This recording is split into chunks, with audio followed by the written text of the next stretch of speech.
Just imagine sending an invoice to a corporate client, billing them $600 an hour for a task that took an exhausted, completely caffeine-addicted 22-year-old an entire weekend to finish. Oh, yeah. The classic rite of passage. Right, exactly. We're talking about a junior associate sitting in some glass high-rise in Manhattan at 3 in the morning.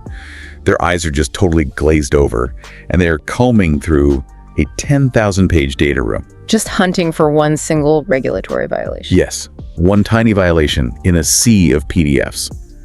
And that grueling weekend of, well, biological labor, it cost the client tens of thousands of dollars. Yeah. But now, I want you to imagine a piece of software ingesting that exact same data room. It cross-references it against current case law, and it drafts a flawless partner-level summary memo in 12 minutes. It's staggering. And the cost of that compute, exactly 40 cents, 1.5-second pause. And the crazy part is, we aren't talking about a theoretical future here. That invoice was sent yesterday. It completely shatters the entire foundation of modern corporate economics. I mean, for decades, this whole white-collar ecosystem has basically relied on throwing cheap, young biological processors, which are, human beings, at unstructured data. Right. That was the hidden subsidy of the global economy.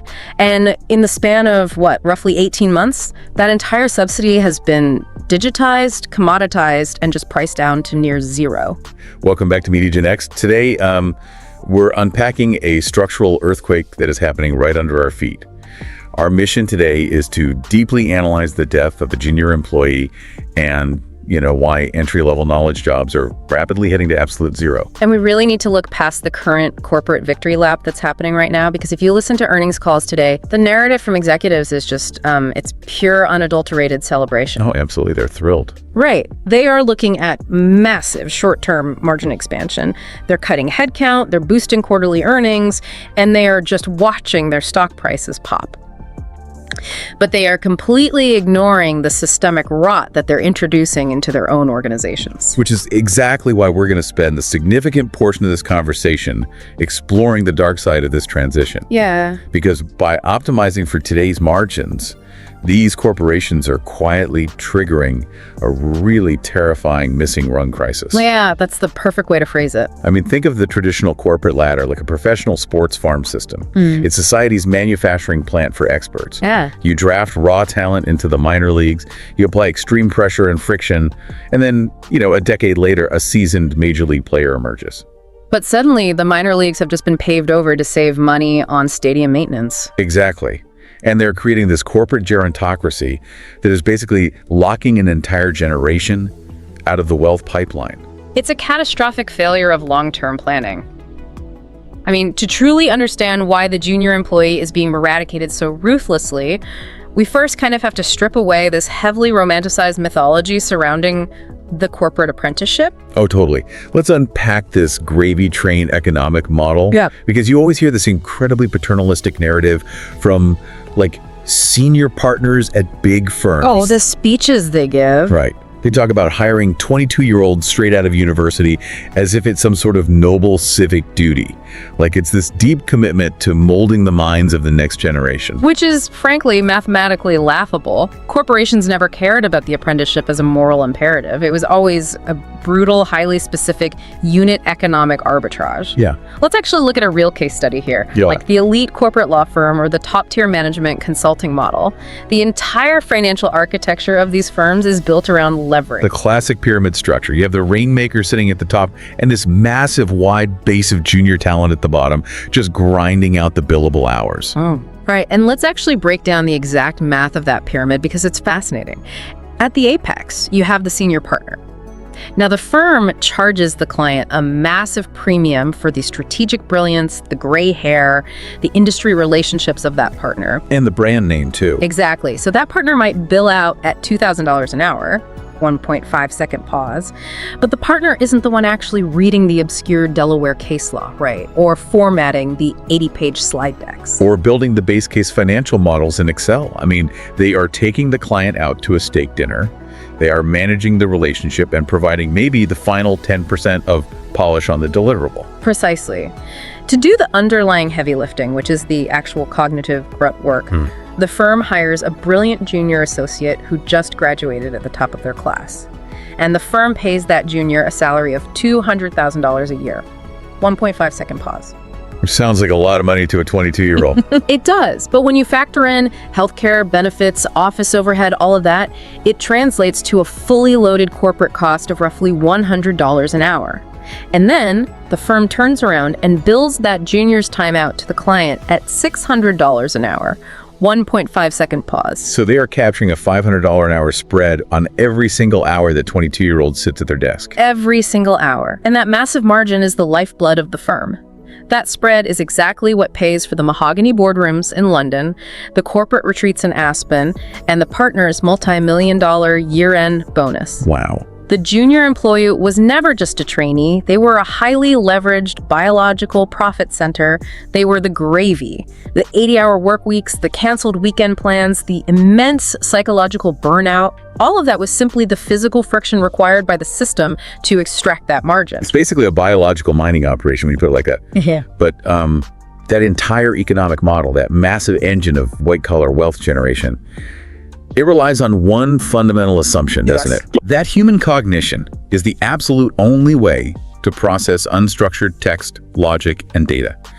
Like if you have a chaotic data room full of messy PDFs, employment contracts, and conflicting financial statements, historically only a human brain could make sense of it. Right, and that assumption is exactly what large language models and agentic workflows have completely obliterated over the last few years. So here is the AI inversion. We just established that the firm was paying $100 an hour in biological cost to parse that unstructured data. Now, an enterprise AI agent can execute that exact same cognitive grunt work. Easily. It can ingest the chaotic data room, it can categorize the commercial leases, flag the environmental liabilities, and draft the initial memos. And it does all of that for roughly 4 cents an hour. 1.5-second pause. The gravy has just been digitized. It really is an overnight collapse of the fundamental arbitrage that built the entire professional services industry. I mean, put yourself in the shoes of a rational, profit-maximizing partnership. Why would you pay $100 an hour for a tired, stressed, error-prone human who needs health insurance, sleep, and, constant emotional feedback, when you can pay 4 cents an hour for an API that operates with near-perfect accuracy, infinite scale, and literally zero complaints? Right.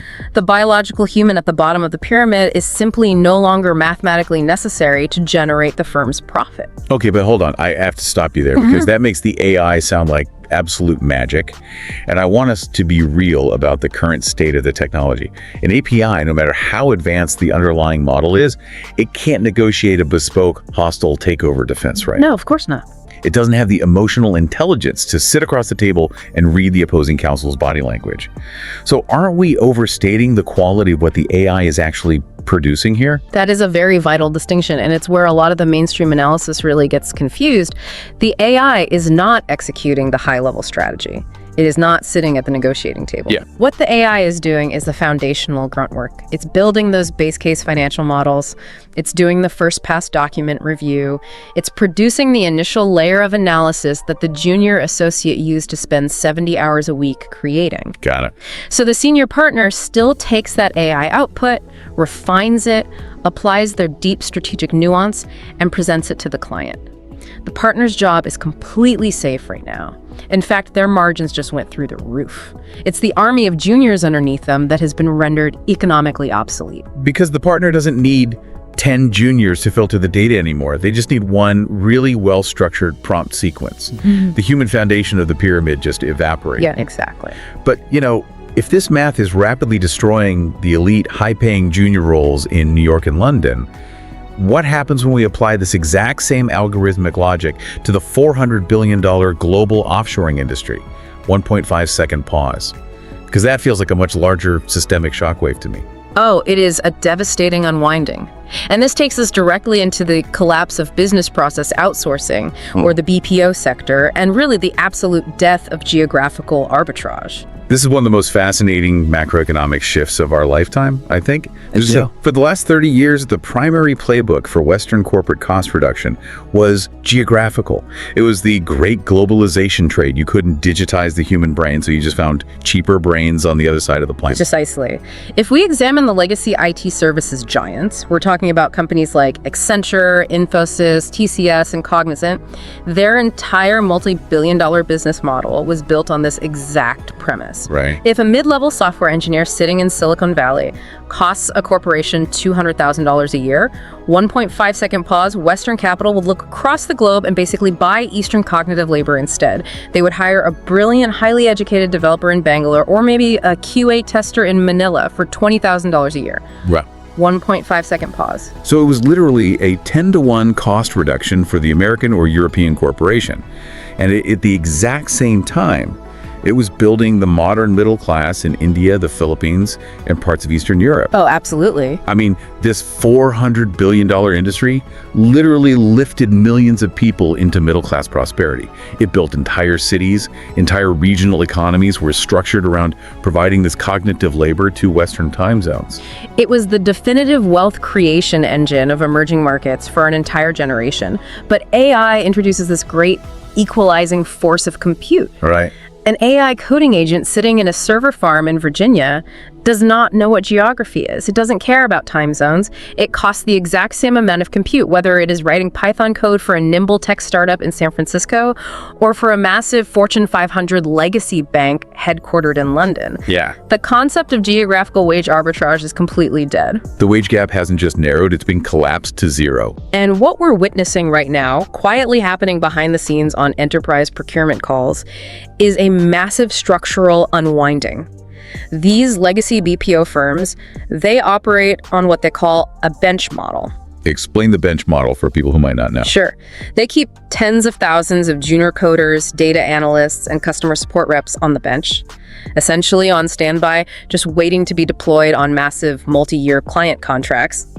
But today, those billable utilization rates are absolutely plummeting. Because the American corporations are looking at their spreadsheets, they're doing the math, they're canceling those massive outsourcing contracts, and they're simply replacing them with enterprise AI coding licenses. Exactly. I mean, why deal with 12-hour time zone differences, language barriers, and the massive human resources overhead of managing a team of 50 outsourced developers when an agentic workflow can just refactor the code base instantly? You wouldn't. And this is where we find a glaring blind spot in the public markets right now. Oh, totally. The stock market hasn't fully priced in this collapse yet.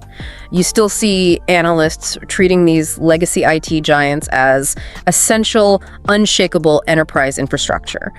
But these companies are now burdened with incredibly toxic liabilities that were designed for an era that is ending. You mean their physical footprint, right? It really reminds me of the retail apocalypse a decade ago. Yes, exactly. These massive BPO campuses in Hyderabad or Manila, they're like the blockbuster video stores just before Netflix launched streaming.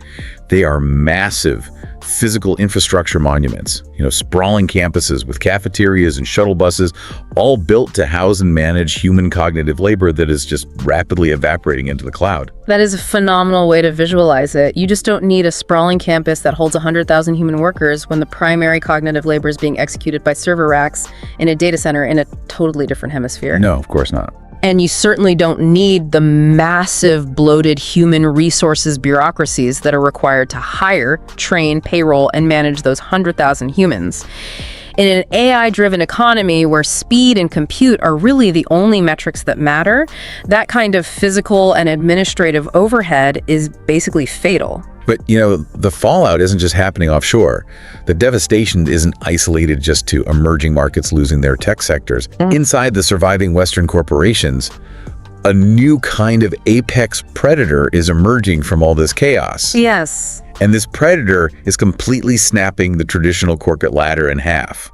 This is perhaps the most fascinating and, frankly, the most misunderstood dynamic of the entire AI transition. Because we hear this popular media narrative constantly, don't we? You turn on the news and pundits are always pushing this idea that AI is the great democratizer. Right. That it's going to empower everyone equally, lift the bottom up, and create entirely new categories of middle-class knowledge jobs that we can't even imagine yet. And that narrative is mathematically and historically false. The internal corporate data we are seeing right now shows the exact opposite. AI is not democratizing wealth inside the corporation. It is creating a deeply toxic, highly concentrated internal wealth gap. Which brings us to the rise of the AI Centaur. We really need to break this concept down because it completely redefines what a top performer looks like in the modern office. So the term Centaur actually originated in the chess world. Years ago, after Gary Kasparov famously lost to IBM's Deep Blue, a new format of freestyle chess emerged. It was where a human and an AI could play together as a team. And what the chess community found was that a Centaur, a human, leveraging an AI, could consistently beat both pure human grandmasters and pure AI engines. Interesting, because they complement each other. Exactly. The human provides the intuition, the psychological manipulation of the opponent, and the long-term strategic framing, while the AI provides the flawless, instant tactical calculation and pattern recognition. Okay, so let's translate that Centaur dynamic into a modern corporate office setting. Who is this person today? Let's look at a 35-year-old mid-level manager. Maybe they're a director of financial planning or a mid-level marketing executive. They've been in their industry for a decade, so they have enough deep domain expertise to know exactly what good work looks like. Right. They have the institutional context. Exactly. Now suddenly they realize that by using advanced AI prompting, maybe chaining together a few different LLMs, they can effectively do the work of the 5 junior analysts who were just laid off to save costs. Now, in the old paradigm, even just 5 years ago, if that manager was suddenly doing the work of 6 people, they would march right into their vice president's office and say, "I'm drowning here. I'm working 80 hours a week. I need you to hire me a team." Or, "I need a massive raise to compensate for this insane workload." But the modern Centaur doesn't do that. No. No, the Centaur understands the new rules of leverage. Instead of admitting they have excess bandwidth, they quietly absorb the AI's output. They use the agents to clean the messy CRM data, generate the weekly reports, and draft the massive slide decks. Oh. Then the manager just spends an hour reviewing the output, adds their strategic human context, fixes a few hallucinations, and presents the flawless final product to the executive team as their own organic work. Overnight, they boost their personal productivity by 500%. 1.5-second pause. They basically become the mythical 10x employee, and nobody above them really questions how they're doing it because the output is just fantastic. Exactly. The executives are thrilled. The Centaur gets the promotion. They get the massive performance bonus. They are deemed absolutely indispensable to the company's survival. Right. But here is the critical economic shift that everyone is missing. The Centaur is actively hoarding the corporate wages. The corporation is happy because overall headcount is down and margins are way up. And the Centaur is happy because they are personally capturing the economic value that used to be distributed among 5 different junior employees. It's a massive, silent concentration of capital happening inside every Fortune 500 company right now. We are basically replacing the traditional corporate ladder with a corporate barbell. That is exactly what the macroeconomic employment data is beginning to show us. On one end of the barbell, you have the top 15% of employees. 1.5-second pause. These are the Centaurs. Right. They have the deep domain expertise required to actually verify the AI's output, and they are capturing almost all of the wage growth, the bonuses, and the equity upside. And on the other end of the barbell. The bottom 50%. 1.5-second pause. Wow. The entry-level roles, the administrative staff, the basic data processors, the junior copywriters, that entire middle and lower section of the organizational chart is being entirely hollowed out. It's structurally eliminated. So we have a barbell, a fat top, a massive bottom of completely displaced workers, and just nothing in between. But if you cut out the middle and you completely eliminate the bottom, how does anyone actually reach the top 15%? Like, how do you develop the domain expertise to become a Centaur if you can never get hired as a junior to learn the ropes in the first place? That rhetorical question is the exact trigger for what will be the most dangerous macroeconomic crisis of the next decade. The missing Rung crisis. Yes, because if you extrapolate this trend, if you let this play out, we are heading for a systemic collapse in human capital development. Let's look exactly 10 years into the future. Let's forecast the year 2036. Okay, let's go there. Because to really grasp the catastrophe waiting for us in 2036, we have to revisit the true hidden value of all that grunt work we talked about earlier. Right. We framed it as physical friction. We framed it as a margin-generating chore. But when a junior lawyer is forced to sit in a room and spend 300 hours manually reviewing a chaotic, messy data dump of internal corporate emails during a hostile acquisition, what are they actually doing? Because they aren't just categorizing PDFs into folders, are they? Not at all. They are absorbing the psychological reality of the corporate world. They are learning, line by excruciating line, how executives lie to each other, They are learning how massive financial liabilities are purposefully hidden in obscure, vaguely worded footnotes. They are building an intuitive, tacit library of patterns in their brain, and that kind of gut-level intuition absolutely cannot be taught in a university lecture hall. It has to be experienced. It's the exact same dynamic in software engineering too. When a junior developer spends their first 2 years on the job fixing undocumented code bases, untangling absolute spaghetti code left behind by 3 generations of previous employees, they aren't just typing. No, they're problem solving. They are experiencing the painful structural consequences of technical debt. They are learning how massive, complex systems fail in the real world under real user pressure. If you just have an AI rewrite the code instantly, the junior never learns why the original architecture was flawed. Exactly. Grunt work is the mandatory crucible for tacit strategic knowledge. The AI can execute the task instantly, yes. But the AI does not learn in the human sense. The AI does not build long-term, nuanced client relationships over a decade. Right. It does not develop the profound emotional intelligence required to walk into a hostile boardroom and negotiate a high-stakes merger. It cannot read the panicked body language of a CEO and just, adjust its strategic pitch in real time. Which brings us back to our forecast for 2036. Yeah. The current generation of senior partners, so the boomers and the Gen Xers who actually went through that grueling crucible of grunt work in the 90s and 2000s, they reach retirement age. Yep. They take their massive equity buyouts, they pack up their offices, and they leave. The corporation then looks down the ladder. They need to promote the next generation of leaders to run the firm. And they realize they are staring into a massive, completely hollow void. They fired all the juniors a decade ago to pad their quarterly earnings, and in doing so, they literally forgot how to manufacture experts. Wow. The entire pipeline of human capital has been completely severed. But I'm going to interrupt you there because the Silicon Valley accelerationists would hear this and laugh. They'd say, who cares? If the AI is so incredibly capable by 2036, why couldn't the corporation just say, fine, we don't need a human senior partner anyway. The AI will just become the senior executive too.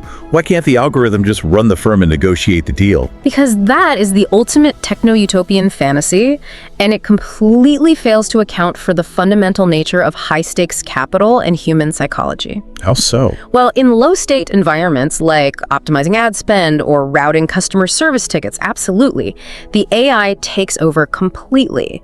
But when a private equity firm is buying a multi-billion-dollar physical asset, or a Fortune 500 corporation is facing a bet-the-company federal lawsuit, the stakeholders require human-to-human trust. Yeah. They require a biological entity to look them in the eye and say, I have seen this exact scenario play out before, and here's how we survive it. It's the requirement of a throat to choke. That's what it really comes down to. If a $2 billion acquisition goes sideways, the board of directors cannot sue an API.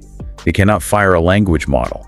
They need human accountability to absorb the liability. Precisely. The barrier to AI becoming the absolute apex executive is the barrier of human-to-human trust in high-stakes, highly unstructured environments. The AI can provide the perfect data, it can build the perfect model, but humans still require other humans to absorb the anxiety of extreme financial risk. So these corporations are facing an impending brain drain of epic proportions. They are literally eating their own young to satisfy this quarter's earnings report. Yeah. But let's pivot away from the macroeconomics for a second, because if you're listening to this and you're a young professional, or maybe you're in your 30s trying to transition careers, if the traditional path, the credential, the resume, the junior role is mathematically dead, what do you actually do on Monday morning? Let's open the playbook for the zero entry generation.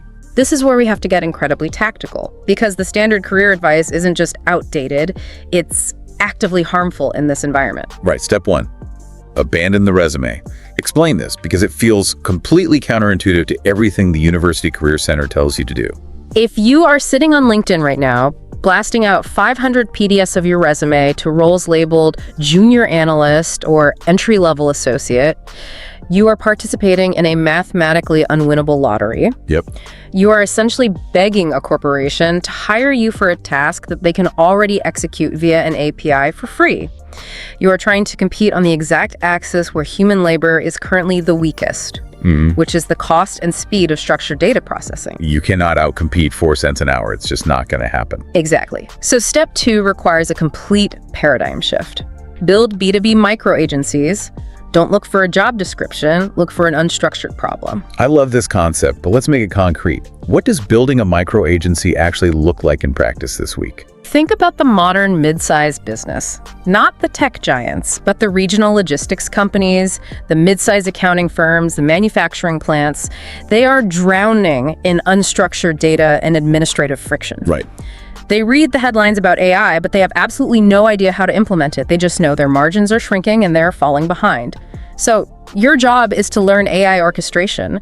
You don't need to build a large language model from scratch. You learn tools like Zapier, Make.com, or how to implement basic vector databases. We should explain what a vector database actually does in this context, because it's the secret sauce here. Oh, definitely. Instead of just asking ChatGPT a question and hoping it doesn't hallucinate based on random internet data, a vector database lets you take a company's specific private documents, like all their old invoices, their specific policy manuals, and turns them into a searchable memory bank for the AI. So the AI only answers based on the company's actual ground truth. Exactly. You become the bridge between the complex AI technology and the messy reality of the business. So you walk into a local plumbing logistics company and you say, I see your team is spending 40 hours a week manually processing invoices from messy vendor PDFs, typing the numbers into your legacy accounting software. Which is happening everywhere, by the way. Oh, everywhere. And you say, I will build an automated AI-driven workflow that uses a vector database to read those specific PDFs and handle the data entry instantly with 0 errors. And I don't want a salary, I don't want a desk, I don't want health benefits.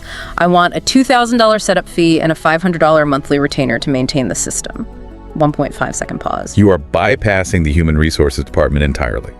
HR is a gatekeeper looking for a resume. You aren't applying for a job. You are selling directly to the profit and loss owner, the CEO or the operations manager. You are selling them margin. And this leads directly to step 3. Create verifiable proof of work. In a world where an AI can pass the bar exam in the top 10% and write a flawless, highly personalized cover letter in 2 seconds, the university degree and the written resume are just vanity metrics. Yeah. They prove nothing. The only currency that actually matters today is a public, cryptographic, or highly visible portfolio of executed results. Show, don't tell. Right. If you are a coder, do not apply for a junior developer role. Nobody wants a junior developer. Build a micro software as a service product, acquire 10 actual paying human users, and blog publicly about the severe architectural challenges you faced when the API rate limits broke. Exactly. If you are a digital marketer, don't list your university coursework on a PDF, run a micro-budget advertising campaign for a local e-commerce brand, scale it to $10,000 in revenue, 1.5 second pause, and publish a detailed breakdown of the return on investment metrics. Because what you're really doing there is proving that you can navigate market friction. AI is incredible at processing clean, structured data sets in a vacuum. But the real world is chaotic. Clients change their minds at the last minute. Vendor APIs break without warning. Competitors launch surprise campaigns. By showing verifiable proof of work, you are proving you possess human resilience. And that resilience is deeply tied to the most important skill of all in this new economy: mastering the last mile. The human story. Let's visualize this, because this is where the AI completely falls apart. Imagine a 60-year-old family business owner. He's sitting across a polished conference table, sweating, preparing to sell the manufacturing company he spent 4 decades of his life building to some ruthless private equity firm. He is terrified. He's emotional. His entire identity and family legacy are tied up in the machinery of this company. Now, an AI can absolutely generate the perfect, legally airtight asset purchase agreement. An AI can run the complex valuation models in milliseconds. But an AI absolutely cannot sit across from that man, read the tension in his shoulders, regulate his emotional state, build psychological trust, and persuade him to actually sign the document. The AI cannot look him in the eye and assure him that his employees will be taken care of or that his legacy is safe. Exactly. The last mile of any high-value transaction requires emotional regulation, psychological persuasion, and deep empathy. The advice here is ruthless but necessary. Focus your human skill acquisition strictly on high-stakes negotiation, complex project management, and empathetic client relations. And automate the rest. Automate everything else. If a task doesn't require looking another human in the eye and managing their anxiety, you shouldn't be doing it manually. So that's the career playbook. Bypass HR, build micro agencies to solve unstructured problems, Prove you can navigate real-world friction and master human empathy for the last mile. But what about the capital side? Let's outline the wealth and investing playbook for this specific transition, because the market dynamics are shifting violently. The entire investment landscape over the next decade is defined by this massive shift from human leverage to compute leverage. Let's look at 3 specific vectors for deploying capital. Vector 1 is aggressive, short the legacy IT services and BPOs. The empty shopping malls of the cognitive economy we discussed earlier. Yes. The broader market is slowly waking up to the reality that the massive physical footprints and bloated human benches of these offshore giants are toxic assets, not competitive moats. Right. Sophisticated investors are shorting their equities or even buying credit default swaps on their corporate debt, anticipating a massive structural contraction as enterprise AI adoption continues to scale internally. Okay, so Vector 2. Invest in the picks and shovels of enterprise AI. But to be clear, we aren't talking about buying the foundational models themselves, are we? We aren't just saying buy the stock of the company making the most famous chatbot. No. The foundational models themselves are rapidly becoming commoditized. They're competing the cost of intelligence down to zero. The real monopoly power, the real sticky revenue, lies in the enterprise infrastructure built around the models. Specifically, identity and access management, or IAM layers, and enterprise guardrails software. Break down why IAM is so critical for AI, because this is really where the rubber meets the road for big corporations.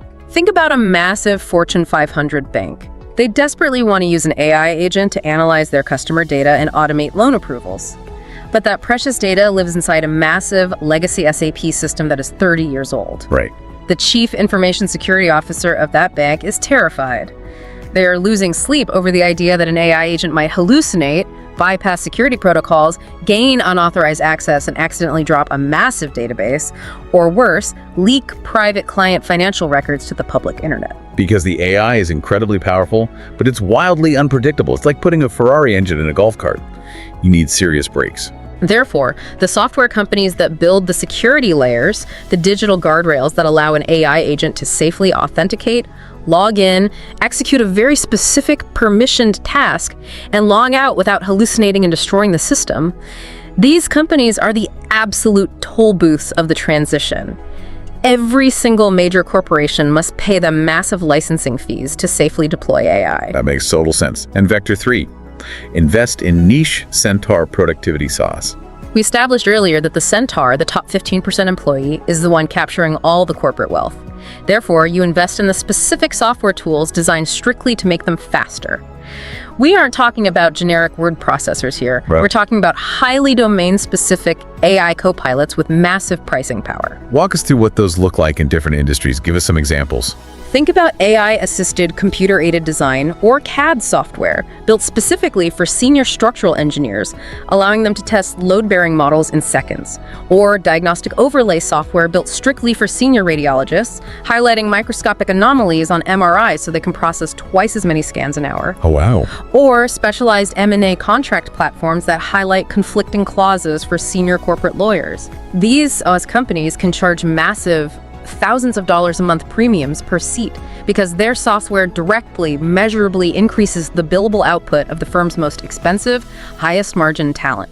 So if we pull back and look at this playbook, we are fundamentally shifting our mindset from human leverage, the old world of managing massive armies of juniors, to compute leverage, the new world of orchestrating AI agents. If you are fast, if you are adaptable, and if you are willing to completely abandon traditional credentialism, this playbook works. You can build immense personal leverage and capture serious wealth. But, and this is a massive structural but, on a societal level, we have to look at the collateral damage of this transition.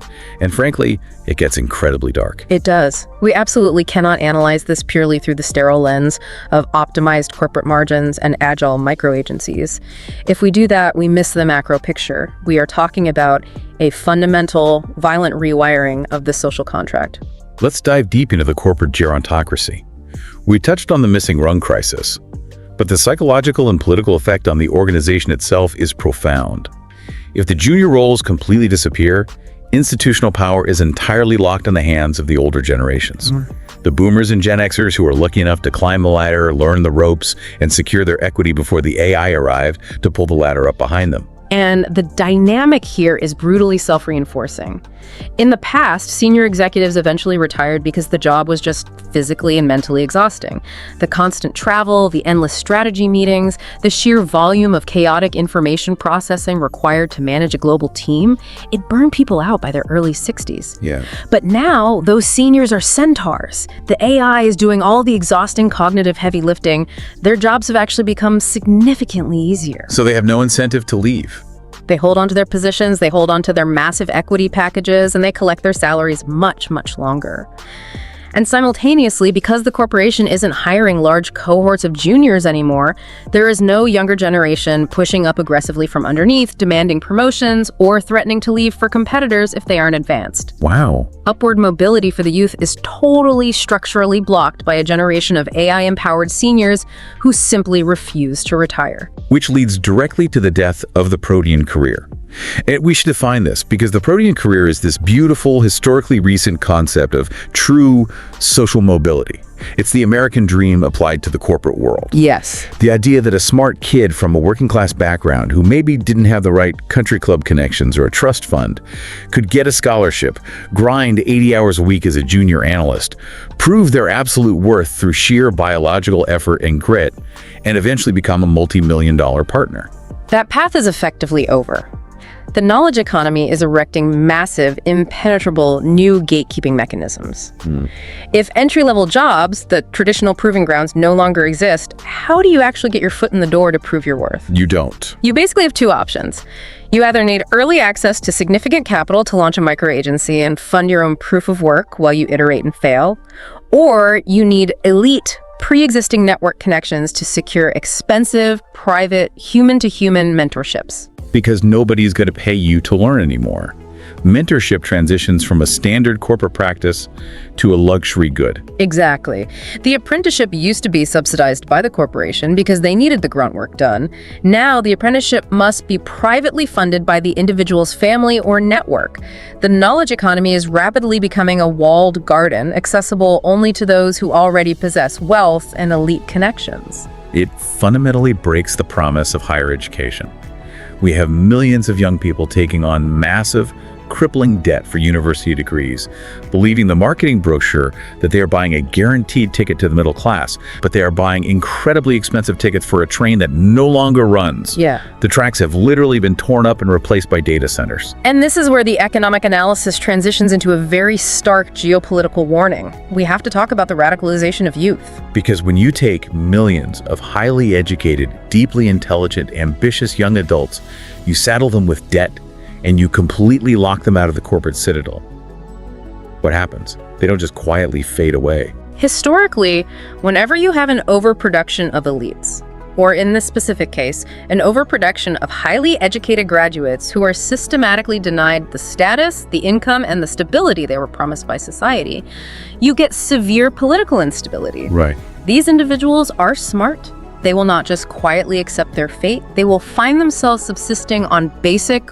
low-margin AI gig work, essentially acting as human APIs, doing the tiny, frustrating edge case tasks for the algorithms they cannot control and cannot profit from. They will wake up to the reality that the social contract they signed was a lie. They will realize the game is entirely rigged by automated systems designed purely to protect the profit margins of the gerontocracy, and the political powder keg this creates is immense. You have an entire generation with no equity, no assets, no career trajectory, and a massive amount of free time to organize. So what does that backlash actually look like in the real world? Because it's not going to look like the protests of the past. We project the rapid rise of a massive populist political movement demanding what we would call algorithmic affirmative action. Algorithmic affirmative action. That is a chilling phrase. What does that mean in terms of policy? It is the inevitable political response to structural lockout. We will see intense demands for strict corporate quotas for human hiring. You will see legislation that mandates a certain percentage of a company's cognitive labor must be performed by biological humans, regardless of how inefficient or expensive it is. Wow. We will see demands for heavy punitive taxation on cognitive automation. Imagine a world where a corporation has to pay a massive payroll tax for every single AI agent they deploy that replaces a human knowledge worker. It's a complete shift in the labor paradigm. The labor battles of the 20th century were fought on the factory floor, fighting for the right to unionize against physical automation and dangerous working conditions. Yes, but the 21st century right-to-work fight will take place entirely in the digital realm. It won't be about physical safety from machines. It will be about forcing corporations to legally justify the existence of biological human intellect in the workflow. It is an existential fight for human relevance in the wealth generation process. It's a profound and deeply unsettling vision of the near future. We are watching the architecture of the middle class be dismantled in real time. When you step back and look at this whole picture, it's genuinely terrifying. We've taken the apprenticeship model, turned it into a unit economic arbitrage, and now we're destroying it entirely for a 40-cent API call. The structural integrity of the corporate ladder is gone. Let's bring this all together. The key takeaways here are stark. The entry-level knowledge job was never a sacred institution. It was an arbitrage that has been irrevocably broken, triggering the collapse of the $400 billion global offshore outsourcing industry. 1.5-second pause. The wealth generated in this massive transition is flowing upwards, concentrating into the hands of AI centaurs who hoard corporate wages, resulting in a barbell economy of extreme winners and the entirely displaced. And finally, by optimizing relentlessly for short-term margins, corporations are destroying their own human capital pipelines. This guarantees a missing Rung crisis, a deeply entrenched corporate gerontocracy, and a radicalized generation of youth permanently locked out of the knowledge economy. It's a transition that challenges the very foundation of how we build and value human capital. So here is the polarizing question we want you to take away from this deep dive. If a company fires all of its junior employees to save money today, who is going to do the senior level strategic work in 10 years when the current seniors finally retire? Are corporations literally eating their own young to satisfy the next quarterly earnings report? Or will the AI eventually just evolve to become the senior executive too? It's the single most important question facing the modern economy. Drop your thoughts in the comments. We firmly believe this is the most critical debate happening in the workforce today, and we want to know how you're navigating it. And if this analysis provided value, if it changed how you view your own career trajectory or your investment allocations, please like, subscribe, and share this deep dive. Share it with recent graduates who are confused by a market that is rejecting them. Share it with corporate managers who are blindly firing their teams without understanding the long-term cost. And share it with macro investors trying to read the tea leaves of this transition. Next time, we're pivoting from the white-collar corporate office to the gritty physical reality of the global supply chain. We'll be exploring the AI logistics cartel. We're talking autonomous maritime shipping, the absolute death of the human supply chain manager, and the rise of the trillion-dollar physical internet. It's going to fundamentally change how you view global trade and the movement of atoms. Stay curious, stay positioned. We'll see you next time on MediaGenX. Not financial advice, do your own research.